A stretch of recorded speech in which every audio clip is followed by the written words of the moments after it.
আমি একটা কোণায় দাঁড়িয়ে দেখছিলাম দুটি ছেলে গেরুয়া বসন পরে মন্দিরের সিঁড়ি মুছছিল। এত মন দিয়ে আমি কাউকে সিঁড়ি মুছতে দেখিনি।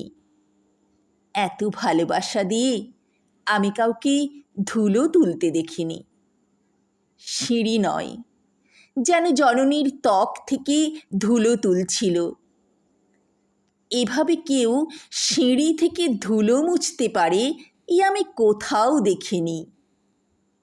স্থিতপ্রজ্ঞ মহারাজকে জিজ্ঞাসা করলাম, এই ছেলে দুটি কে?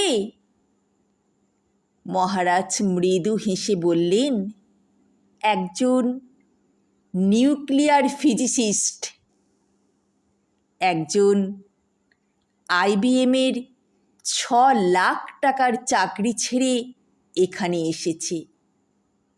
সিঁড়ি ধুতে এসেছে, যে সিঁড়ি দিয়ে মানুষ ওপরে ওঠে তা যেন পরিষ্কার হয়।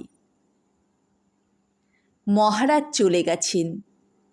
সন্ধ্যা নেমে আসছে গঙ্গায়। আমার ভেতরেও নামছে সন্ধ্যা।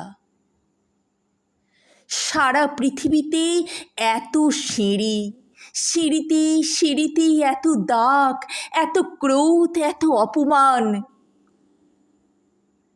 আরতি শুরুর আগে মনে হলো, যে সিঁড়ি মুছতে পারে না সে কোনোদিন মানুষের চোখের জল মুছতে পারবে না।